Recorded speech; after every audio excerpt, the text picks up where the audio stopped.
Tennessee, they're trying to do it again. They've just passed a statute saying that you can be dismissed as a teacher if you instruct your pupils that evolution is a scientific matter rather than a matter of debate between evolution and what they now call, which I think is a laugh, intelligent design instead of creationism. You should see the faces, by the way, of those who think that they are the result of an intelligent design.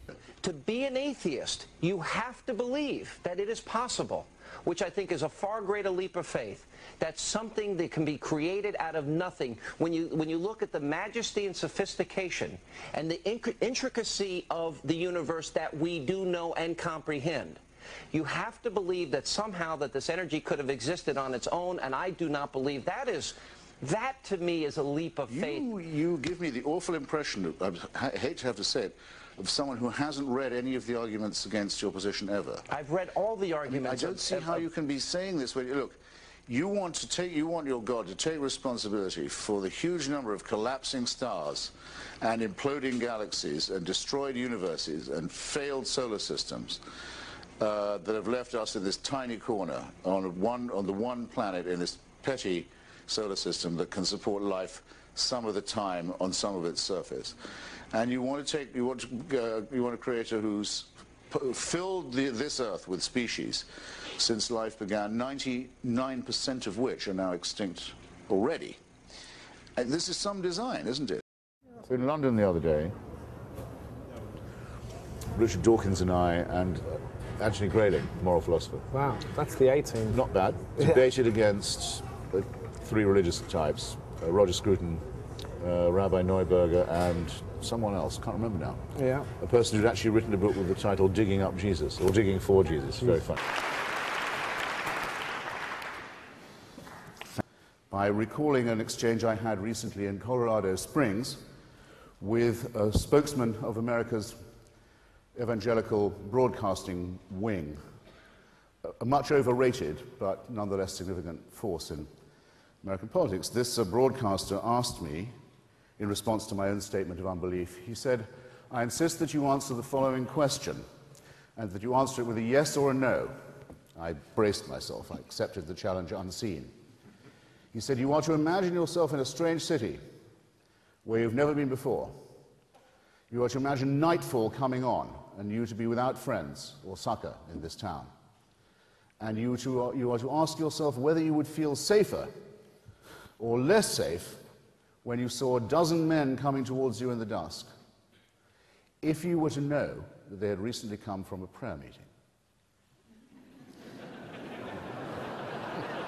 This is I think I can justifiably say I'm relaying to you, comrades, friends, brothers, sisters, the challenge that was put by the religious to me. You'll see at once it's not a yes-no answer. You can't give a yes-no answer to that, but I accept it anyway. I said, very well, I won't give a Sesame Street reply, but just without leaving the letter B, I have been in that situation. In Bombay, in Belfast, in Beirut, in Belgrade, in Baghdad. We massacred them, by the way, but that's not sure. We left them for dead. So what if God actually exists, sir? And what if he actually has provided everything for you? He's granted you life. He has given you health. He has given you food. He's given you the trees to write your screed against him. He's provided you royalties. It all came from him. What if that is true? Sir, would he not have been good to you? No. He wouldn't. Because if that were true, it would mean that I had an eternal supervising parent who would never die and let me get on with my life, never let me grow up, would keep me under surveillance. But you have, sir. And supervision every minute of my life. But you constantly asked me to be thanking and praising him. Yeah. I think it would that be wasn't part like, of the it would be scenario. like living in North Korea. I think it would be a horrible outcome. Well, not sure that God is Kim Jong-il, but what if what I said is true? Well, ask Kim Jong-il. He has a different opinion. Some people I know who are atheists will say they wish they could believe it. Some people I know who are former believers say they wish they could have their old faith back. They miss it. I don't understand this at all. I think it's an excellent thing that there's no reason to believe in the absurd propositions I just, admittedly rather briefly, rehearsed to you. The main reason for this, I think, is that it is a totalitarian belief. It is the wish to be a slave. It is the desire that there be an unalterable, unchallengeable, tyrannical authority who can convict you of thought crime while you are asleep, who can subject you, who must indeed subject you, to a total surveillance around the clock, every waking and sleeping minute of your life, I say of your life, before you're born, and, even worse, and where the real fun begins, after you're dead. A celestial North Korea. Who wants this to be true? Who but a slave desires such a ghastly fate? I've been to North Korea. It has a dead man as its president. Kim Jong-il is only head of the party and head of the army. He's not head of the government or the state. That office belongs to his deceased father, Kim Il-sung. It's a necrocracy, a thanatocracy. It's one short of a trinity, I might add. The son is the reincarnation of the father. It is the most revolting and utter and absolute and heartless tyranny the human species has ever evolved. But at least you can fucking die and leave North Korea. So ownership is a bad thing? Of people, yes. Oh, okay. It's been widely considered. I mean, I know the Bible does call for slavery, as it calls for genocide, but that doesn't make it right. Christopher, I'm not sure if you believe in heaven, but if you do you think Jerry Falwell is in it? No, and I think it's a pity there isn't a hell for him to go to. What is it about him that brings up such vitriol? The empty life of this ugly little charlatan proves only one thing, that you can get away with the most extraordinary offenses to morality and to truth in this country if you'll just get yourself called reverend. He said, he came on the television while the downtown Manhattan was still smoldering. There were cell phones screeching under the rubble, and people still alive. And he said, this is because we allowed divorce and homosexuality. The hell with him. I went on to say is that if he could have been given an enema, he could have been buried in a matchbox. Tell it to Jack remember Abramoff. his memory Tell without it being to Jack torn down Abramoff. and attacked. Tell it to your business partner. Good try, Christopher. Tell it Was to your a religious personal racketeer friend of mine, friends. and I'll miss him. When we come If you back, gave Tyler Falwell gets an too enema, close he could be to buried in a a dancing matchbox. performance in Times Square. I would describe Mother Teresa as a fraud, a fanatic, and a fundamentalist. She was corrupt, nasty, cynical, and cruel. She wasn't in the least bit interested in alleviating poverty. I would say it was a certainty that millions of people died because of her work, and millions more were made poorer, stupider, more sick, more diseased, more fearful, and more ignorant. In the Jubilee Millennium Year of 2000, the Vatican spokesman, Bishop Piero Marini, said, explaining a whole sermon of apology given by His Holiness the Pope, given the number of sins we've committed in the course of 20 centuries, reference to them must necessarily be rather summary. Well, I think Bishop Marini had that just about right. I'll have to be summary, too. His Holiness on that occasion, it was March the 12th, 2000, if you wish to look it up, begged forgiveness for, among some other things, the Crusades, the Inquisition, the persecution of the Jewish people, injustice towards women, that's half the human race right there, and the forced conversion of indigenous peoples, especially in South America, the African slave trade, the admission that Galileo was right. In my view, if the sort of Muslim Barack Obama would probably be, because I have a lot of Muslim friends, and I know there's enormous variety among them, would be a lot better than if he was, say, Jerry Falwell or Rick Warren or Pat Robertson. It will happen to all of us that at some point you get tapped on the shoulder and told, not just that the party's over, but slightly worse, the party's going on, but you have to leave. and it's going on without you. That's the reflection, I think, that most upsets people about their demise. All right then, because it might make us feel better, let's pretend the opposite. Instead, you'll get tapped on the shoulder and told, great news, this party's going on forever, and you can't leave.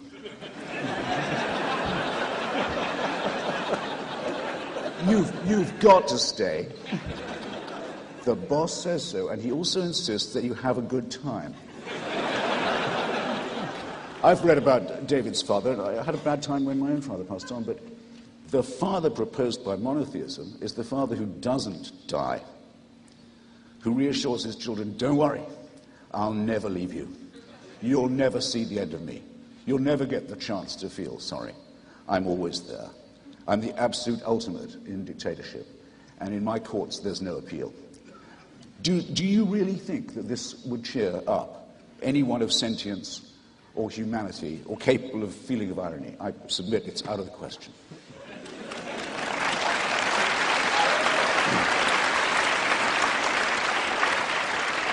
I just want to say I was completely with you until the end when you got silly on us. And the reason I say that is because you speak about God in the same way that you would speak about a human dictator as though they were equivalent. Much worse. Well, as I say, I said if you keep it a private belief, that's fine. It's like joining an S&M club. I won't intervene. But don't try and spread this stuff. Don't try and proselytize it, as I know you do. So voluntary slavery, if I want to willingly give myself to the Lord Jesus Christ, that I can't do that. Oof, it makes me want to go and have a shower. Do I, who've read Freud and know what the future of an illusion really is, and know that religious belief is ineradicable as long as we remain a stupid, poorly evolved mammalian species, think that some Canadian law is going to solve this problem? Please.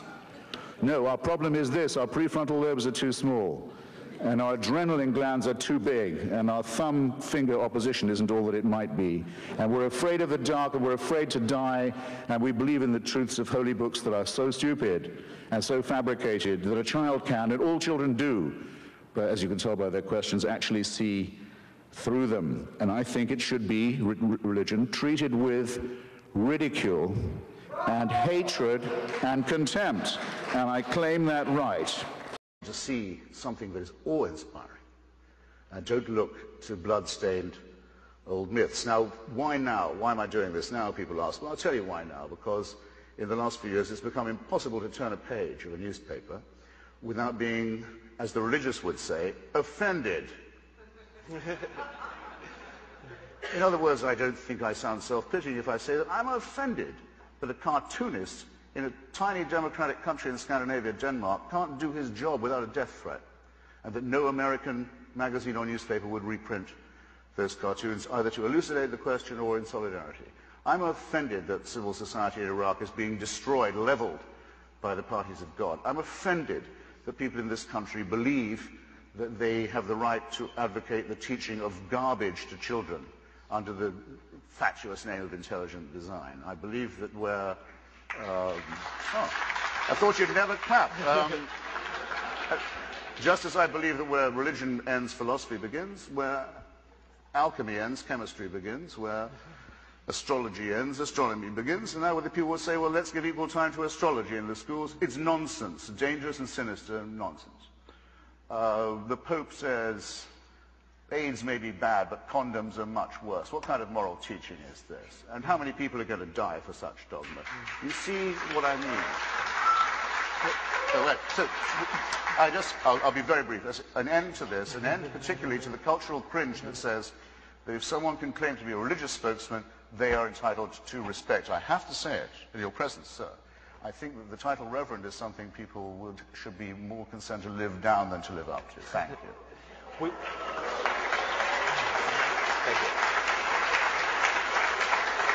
Christopher, I've got to call you down on referring to circumcision as genital mutilation. My son cried more at his first haircut than he did at his bris. And statistically... You weren't doing it right then. Statistically, the only long-term effect that it seems to have on people is it increases their chances of winning a Nobel Prize. I can't find the compulsory mutilation of the genitals of children a subject for humor in that way, or flippancy in that way. Maimonides says very plainly that it's designed to repress sexual pleasure, to deprive a male child as far as possible of the opportunity of that, as a result of this disgusting practice, that a person as humane as yourself can sit here and think of that as a fit subject for humor shows what I mean. Religion makes morally normal people say and do disgusting and wicked things, and you've just proved my point for me. You call that one thought? You have contempt for thought if you think that. I'm sorry, I have to not stop trying to be funny here. No, hang on a second. If you have contempt for thought, simply because you recognize that someone who bases everything on reason has faith in the reasoning process, what's wrong with saying that? Why can't you say, I have confidence in reason, I have faith in reason, I trust in the reasoning process? You won't say that because it will reveal that both our positions are faith positions. If you ask me why I believe in the Bible and I flip open the Bible and show you a verse, you say you're appealing to what you need to prove. If I ask you, why do you believe in reason, and give me a reason, then you open your book, you open the reason, and you give me a reason. No, you're making a huge leap. I say that the Bible, like the Quran and like the Torah, is man-made, not God-made. It's a human-made literary accretion full of plagiarism, contradiction, fragmentation, and so on. It's like every other book ever written. And there is nothing divine about it, and the appeal to it saying, I can trump anything you say because here's God's word on the page, is a contemptible way of arguing. I wrote a logic textbook. Does that make logic man-made? Logic is man-made, yes. Yeah. So there's no reason to follow it then? No. If I reject the Bible because it's man-made... Logic is the attempt by humans to make sense. It isn't a divine endowment that we possess. Same with philosophy. Philosophy means the love of wisdom. We don't say it's the revelation by... You say what you have is revealed. Now, here's the way of clarifying the difference between us, somebody asked earlier.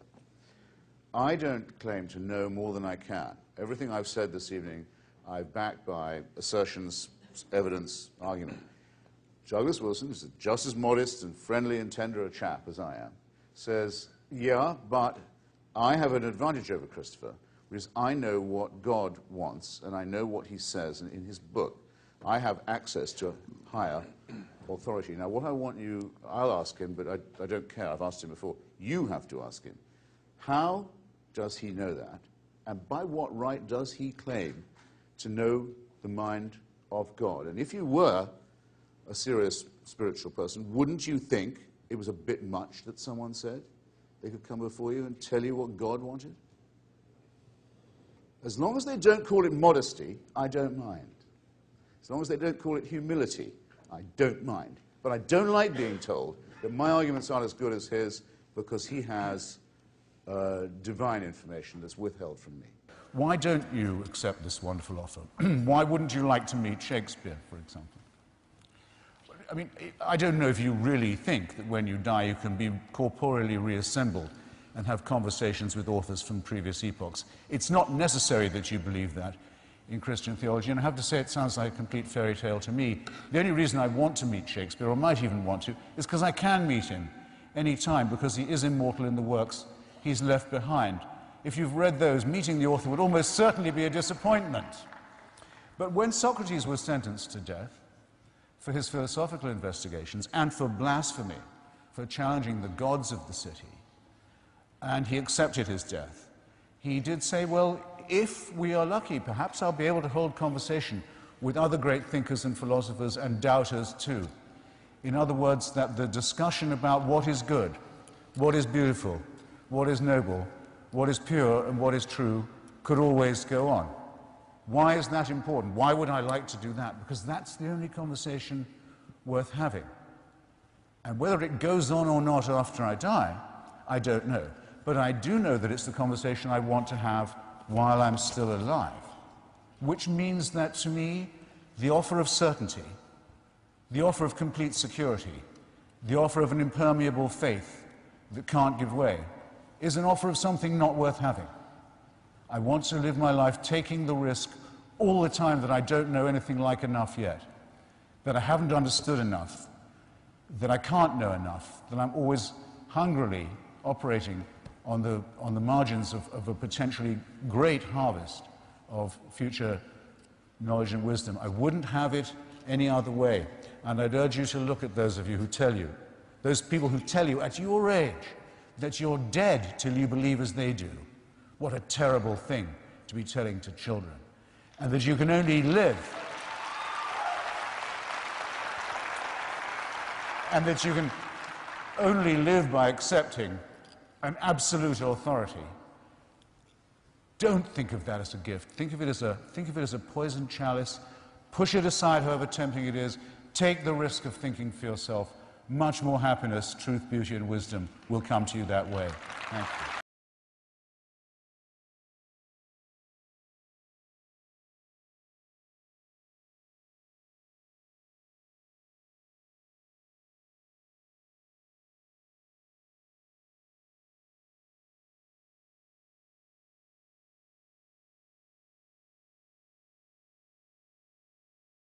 Night-night.